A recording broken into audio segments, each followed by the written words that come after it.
ಎಲ್ಲರಿಗೂ ನಮಸ್ಕಾರ. ನಾನಿವತ್ತು ಒಂದು ಸ್ಪೆಷಲ್ ಆಗಿರ್ತಕ್ಕಂಥ ಸೋಯಾ ಚುಕ್ಕ ಮಾಡೋದನ್ನ ಹೇಗೆ ಅಂತ ತೋರಿಸ್ತಾ ಇದ್ದೀನಿ. ಈ ವಿಧಾನದಲ್ಲಿ ಮಾಡಿಕೊಂಡ್ರೆ ಬಹಳ ಟೇಸ್ಟಿಯಾಗಿರುತ್ತೆ. ಸಿಂಪಲ್ ಆಗಿ ಈ ಸೋಯಾ ಚುಕ್ಕನ ನೀವು ಒಂದ್ಸಲ ಮನೆಯಲ್ಲಿ ಟ್ರೈ ಮಾಡಿದ್ರೆ ಪದೇ ಪದೇ ವಾರದಲ್ಲಿ ಮಾಡ್ತಾ ಇರ್ತೀರ, ಅಷ್ಟು ರುಚಿಯಾಗಿರುತ್ತೆ. ಬನ್ನಿ ಈ ಸೋಯಾ ಚುಕ್ಕನ ಸುಲಭವಾಗಿ ಹೇಗೆ ಮಾಡೋದು ಅಂತ ನೋಡೋಣ. ನಾನಿಲ್ಲಿ ಒಂದು 250 ಗ್ರಾಮ್ನಷ್ಟು ಸೋಯಾ ಚಂಕ್ಸ್ನ ನೀರಿನಲ್ಲಿ ಸೇರಿಸ್ಕೊಳ್ತಾ ಇದ್ದೀನಿ. ಈ ರೀತಿ ಸೇರಿಸ್ಕೊಂಡು ಒಂದು 2ರಿಂದ 3 ಬಾರಿ ಚೆನ್ನಾಗಿ ತೊಳೆದಿಟ್ಕೊಳ್ಳೋಣ. ನಂತರ 5ರಿಂದ 10 ನಿಮಿಷ ನೆನೆಸಿಟ್ಕೊಂಡು ಗ್ಯಾಸ್ ಸ್ಟವ್ ಮೇಲೆ ಕುದಿಯೋ ನೀರಿನಲ್ಲಿ ಈ ನೆನೆಸಿಟ್ಟ ಸೋಯಾ ಚಂಕ್ಸ್ನ ಹಾಕ್ಕೊಳ್ಳೋಣ. ಈ ರೀತಿ ಹಾಕೊಂಡ ನಂತರ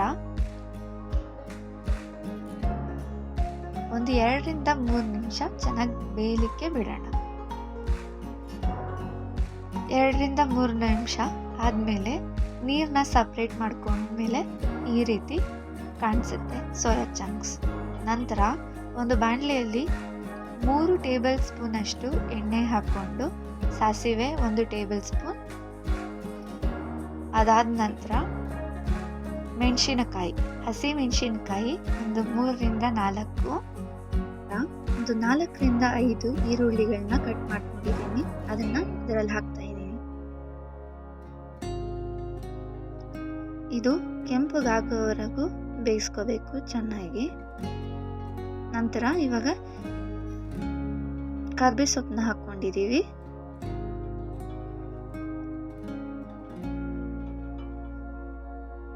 ಈ ರೀತಿ ಚೆನ್ನಾಗಿ ಫ್ರೈ ಮಾಡ್ಕೊಳ್ಳಿ. ಈಗ 2 ಟೀ ಸ್ಪೂನ್ ಅಷ್ಟು ಶುಂಠಿ ಬೆಳ್ಳುಳ್ಳಿ ಪೇಸ್ಟ್ನ ಆ್ಯಡ್ ಮಾಡ್ಕೊಳ್ತಾ ಇದ್ದೀನಿ.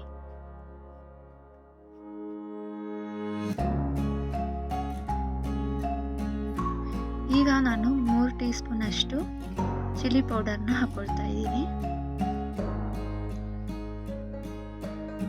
ಈಗ ನಾವು ಚೆನ್ನಾಗಿ ಮಿಕ್ಸ್ ಮಾಡ್ಕೊಳ್ಳೋಣ. ನಂತರ ಇಲ್ಲಿ ನಾನು 4ರಿಂದ 5 ಟೊಮೆಟೊಗಳನ್ನ ಮಿಕ್ಸಿಯಲ್ಲಿ ಹಾಕ್ಕೊಂಡು ಪ್ಯೂರಿ ಥರ ಮಾಡ್ಕೊಂಡಿದ್ದೀನಿ. ಈಗ ಇದರ ಜೊತೆಗೆ ಅದನ್ನ ಚೆನ್ನಾಗಿ ಮಿಕ್ಸ್ ಮಾಡಿಕೊಂಡು ಒಂದು 5ರಿಂದ 10 ನಿಮಿಷ ಚೆನ್ನಾಗಿ ಬೇಯಲಿ.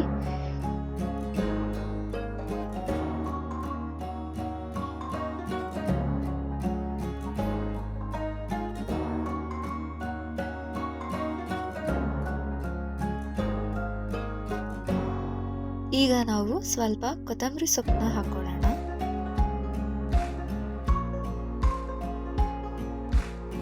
ಹಾಕೊಂಡ ನಂತರ ಸ್ವಲ್ಪ ಚೆನ್ನಾಗಿ ಮಿಕ್ಸ್ ಮಾಡ್ಕೊಳ್ಳೋಣ.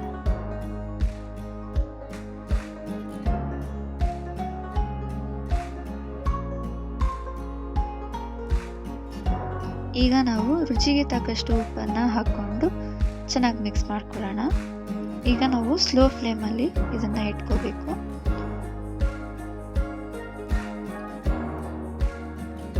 ಈ ಗ್ರೇವಿ ಚೆನ್ನಾಗಿ ಕುಕ್ ಆಗಿದೆ ಅಂತ ಹೇಗೆ ಕಂಡುಹಿಡಿಯೋದಂದರೆ, ಈಗ ನೀವು ನೋಡ್ಬೋದು ಗ್ರೇವಿಯಲ್ಲಿ ಆಯಿಲ್ ಎಲ್ಲ ಸಪ್ರೇಟಾಗಿ ಆಗಿದೆ. ಸೊ ಈ ಥರ ಕಾಣಿಸಿದಾಗ ಅದು ಚೆನ್ನಾಗಿ ಕುಕ್ ಆಗಿದೆ ಅಂತ ಅರ್ಥ. So it is a perfect time for adding soya chunks. ಬನ್ನಿ ಈಗ ನಾವು ಚೆನ್ನಾಗಿ ಇದನ್ನ ಮಿಕ್ಸ್ ಮಾಡ್ಕೊಂಡಾದ್ಮೇಲೆ ಸೋಯಾ ಚಂಕ್ಸ್ನ ಆ್ಯಡ್ ಮಾಡೋಣ.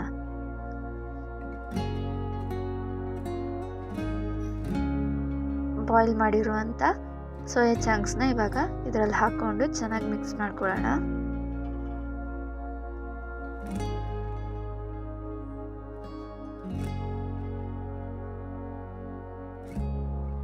ನಾವು ಮಿಕ್ಸ್ ಮಾಡ್ತಾ ಇದ್ದೀವಲ್ಲ, ಇದನ್ನೆಲ್ಲ ನಾವು ಸ್ಲೋ ಫ್ಲೇಮಲ್ಲೇ ಇಟ್ಕೊಂಡು ಮಾಡ್ಕೋಬೇಕು.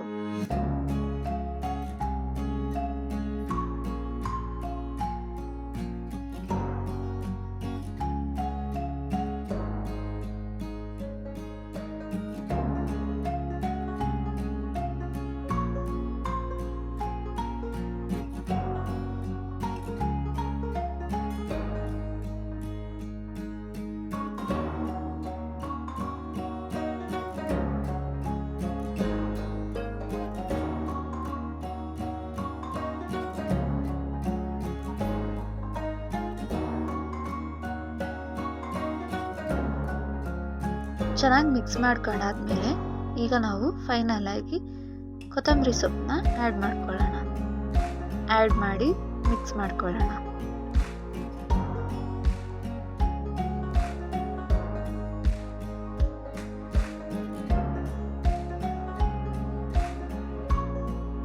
ಮಿಕ್ಸ್ ಮಾಡಾದ್ಮೇಲೆ ಈ ಸೋಯಾ ಚುಕ್ಕ ಸರ್ವಿಂಗ್ ಮಾಡೋದಕ್ಕೆ ರೆಡಿಯಾಗಿದೆ.